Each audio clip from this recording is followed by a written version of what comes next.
We now start with Chinese leadership. They have announced that they will hold a major gathering in November, expected to lay out the agenda for the world's second largest economy. Now, the exact date for the 18th Party Committee meeting is unknown. The agenda is also unknown. But past meetings have been a platform for announcing significant reforms. In 1978, Deng Xiaoping used the gathering to usher in a new era of economic reforms and openness. In 1984, the focus was agricultural and urbanization and manufacturing. Now, so far, Xi Jinping is focused on fighting corruption and government waste.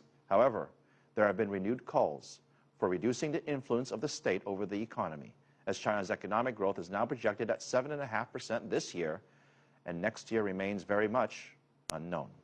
For more details on what we can expect from the upcoming meeting, Vivi Lin joins us live from Shanghai. Hi, Vivi.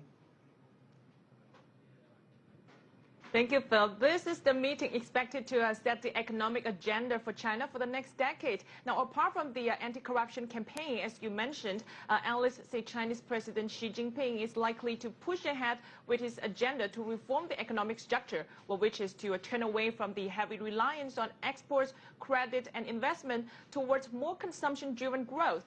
The new leadership has actually unveiled a broad range of reforms since taking office. That includes the latest pilot scheme to open the Shanghai Free Trade Zone.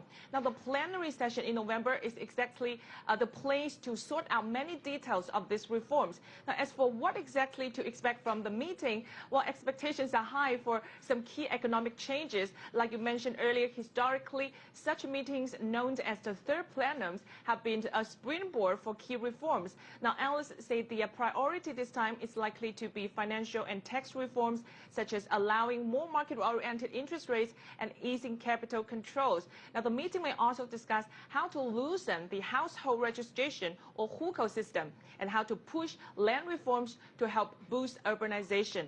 Now, reforms of state-owned enterprises might also be on the table, but some analysts have warned that they could face resistance from vested interests. So really felt lots to watch out for. Vivi. So mark that in the calendar sometime in November. Back to you. Vivi, thank you. We're much more